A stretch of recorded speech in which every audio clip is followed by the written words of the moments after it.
Olá pessoal, bom dia. Então vamos aqui para a nossa última aula. A partir da próxima semana vocês vão ser guiados pela professora Zaneí, né? Mas hoje eu ainda queria falar com vocês sobre um tema dentro da unidade 4, sobre democracia. Queria falar com vocês um pouquinho sobre os partidos políticos. Como foi que surgiu, né, essa ideia de partidos políticos? Na verdade, os cientistas políticos indicam que desde a Grécia Antiga já havia uma vontade de aglomeração, de agrupamento das pessoas, dos cidadãos, em prol de interesses e de princípios comuns. Então, lá, ainda que não tivesse clara uma estrutura de partidos políticos ou de ideologia organizada, havia quase que naturalmente, né, um agrupamento entre cidadãos que tinham pensamento parecido para articulação de interesses, de criação, né, de políticas comuns.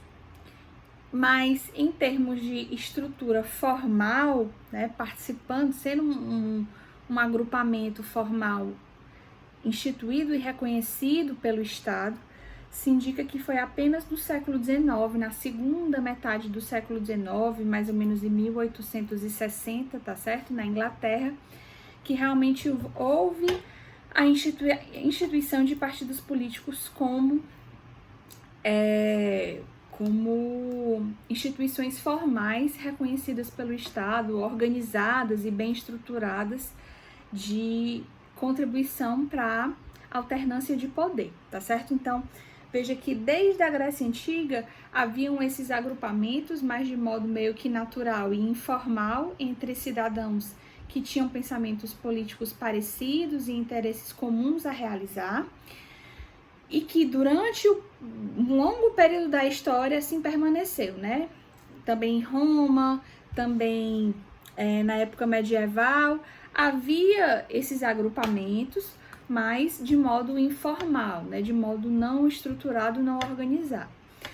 Apenas no século XIX, cerca de 1860 em diante, é que a maioria dos cientistas políticos reconhece que lá na Inglaterra houve a instituição de partidos políticos como os veículos formais adequados para influenciar na alternância de poder entre os governos, certo?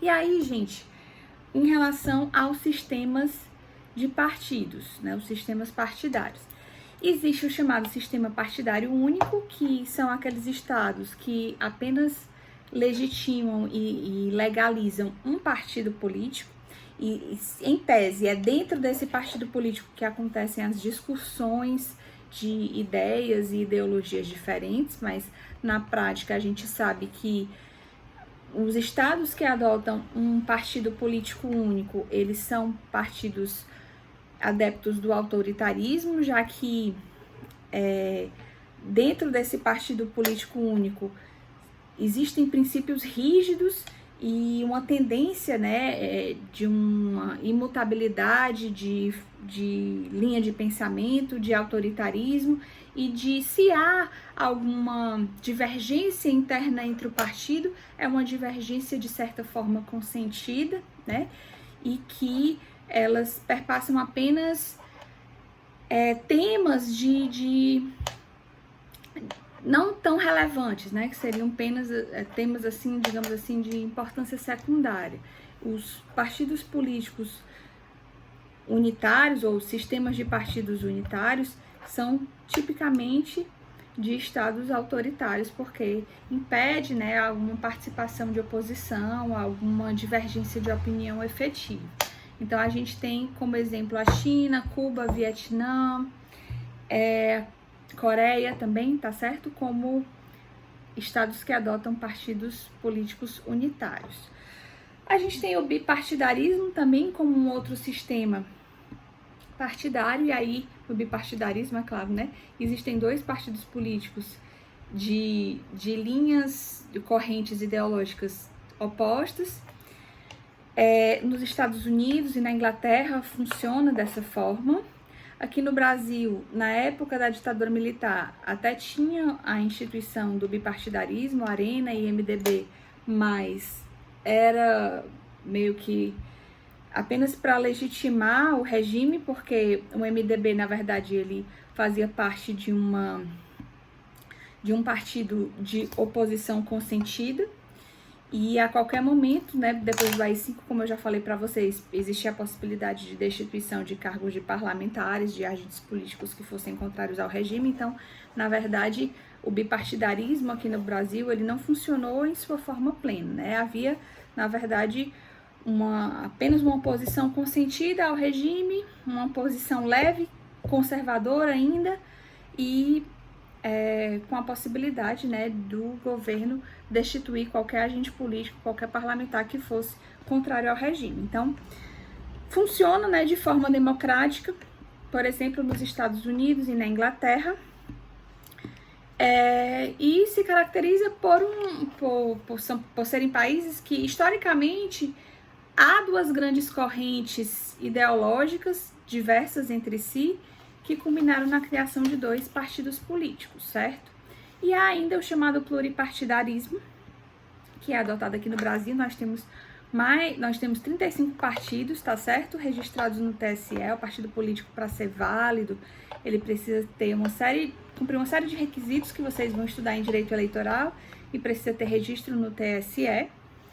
Para você ser um candidato, você precisa ser filiado a um partido político, tá certo?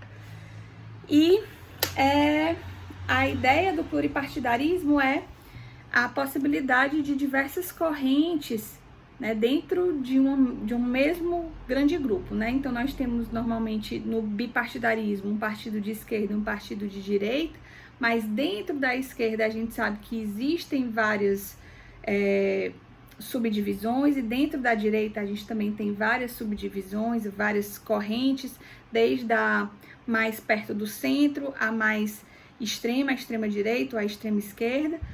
E no meio desse caminho existem várias esquerdas ou várias direitas. E daí a ideia do pluripartidarismo, de representar grupos dessas diversas correntes de opinião. Normalmente os partidos políticos surgem de divergências internas de partidos políticos já existentes. Então, nós temos um grande partido de esquerda ou de direita, e por divergências internas, divergências ideológicas ou divergências políticas mesmo, esse grupo acaba se dissociando e criando um partido político autônomo, certo?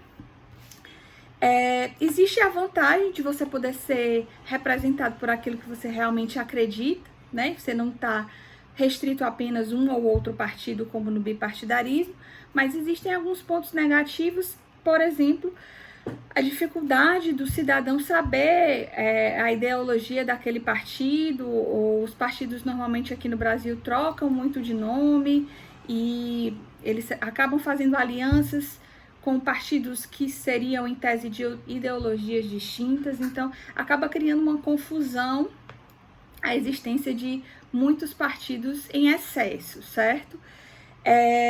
Que mais?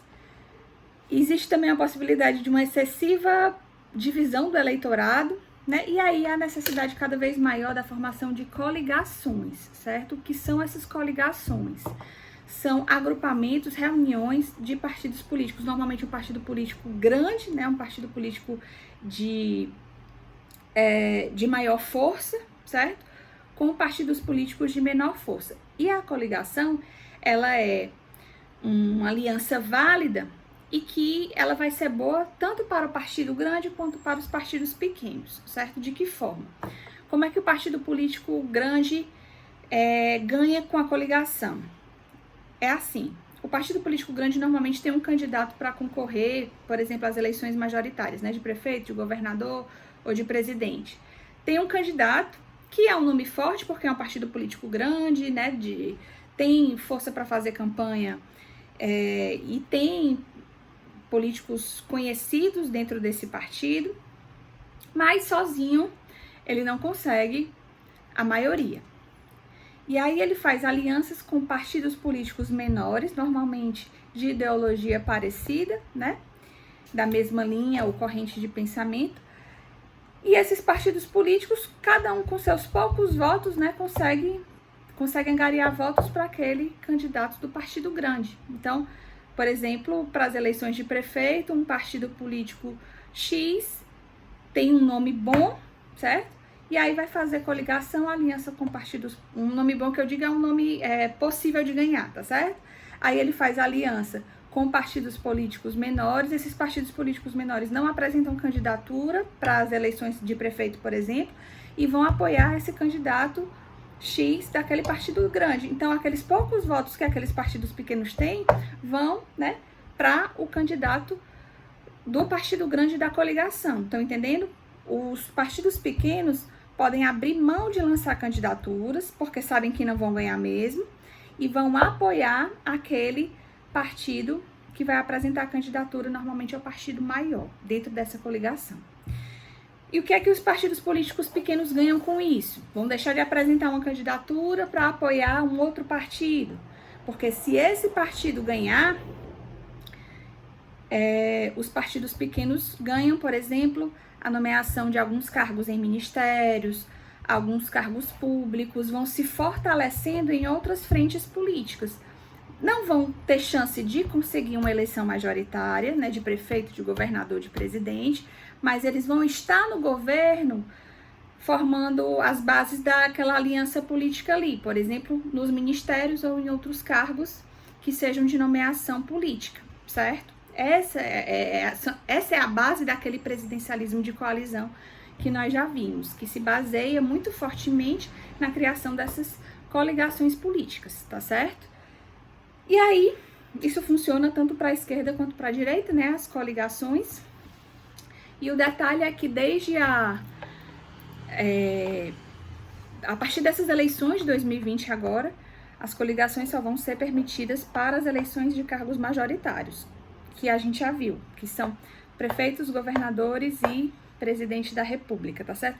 Para os cargos de eleições proporcionais, os cargos de deputados federais, estaduais, vereadores, etc., não vai mais ser possível coligações, certo? E, gente, dentro desse contexto, é importante você conhecer também a importância da oposição. Por que é importante a gente ter partidos políticos de oposição? Por que é importante a gente ter uma oposição política ao governo de situação, né? Ao governo que está no poder? Porque, gente, a oposição, ela faz pressão, certo? Ela é uma forma de controle dos atos do governo de situação. Então, várias medidas, por exemplo, do presidente da República, que são inconstitucionais ou que elas extrapolam mesmo os limites de seus poderes, de suas competências no governo, são fiscalizadas, são controladas, são freadas pela oposição, tá certo? Tanto a esse governo novo, certo? Como também governos anteriores precisam de uma oposição forte, senão o governo acaba tendendo para o autoritarismo, tá certo? Então, mesmo todo governo, ele precisa de uma oposição forte para fazer frente, né? Para fiscalizar, para controlar, para frear, tá certo? Então, a oposição, ela é sempre importante nesse sentido. Os governos que não têm oposição, eles tendem para um autoritarismo, seja um autoritarismo formal, seja um autoritarismo informal, né? Então, a oposição, ela se faz importante nesse sentido. E, gente, os partidos políticos, apesar deles terem, né, uma imagem muito já prejudicada aqui no Brasil, né, digamos assim, uma imagem, claro, causada por várias situações de envolvimento de corrupção, etc. Embora os partidos políticos tenham essa imagem negativa, eles são muito necessários para a questão da organização da alternância dos nossos governos, certo? Os partidos políticos, eles são capazes de se articular politicamente, de criar correntes, frentes ideológicas, políticas públicas. Enfim, os partidos políticos, eles têm uma importância relevante no nosso sistema democrático, certo? Então, talvez seja o caso da gente se desvencilhar um pouco da ideia de que necessariamente ser filiada a um partido político ou estar ligada a um partido político é algo necessariamente ruim, porque eles são necessários para esse processo de alternância e de estrutura dos governos, tá certo, gente? Então, eu vou ficando por aqui. Se vocês precisarem de alguma coisa, contem comigo e a partir da próxima semana, desculpa, com a professora Zanei, que vai estar com vocês concluindo esse conteúdo de ciência política. Eu espero que vocês tenham gostado do semestre, apesar de ser um semestre atípico. Sei que vocês estão entrando agora na universidade e que passaram por uma série de adaptações e de repente houve essa mudança para a virtualização, mas eu tentei fazer da melhor forma possível, tá? Espero que tenha sido a contento, senão já peço desculpas por qualquer coisa. Espero que vocês tenham aprendido um pouco sobre a nossa estrutura de Estado, né? A nossa teoria geral do Estado, tenham aprendido sobre os poderes, sobre a importância dos poderes, sobre nossa democracia e sobre como funciona, né, um pouco do nosso governo, um pouco do nosso Estado. Vou sentir muita falta de vocês, espero vê-los daqui para frente em Direito Constitucional 2, Direito Constitucional 3, pela universidade, no tutorial acadêmico, e me coloco sempre à disposição para o que vocês precisarem, tá certo, gente? Boa tarde e fiquem com Deus, qualquer coisa eu estou à disposição.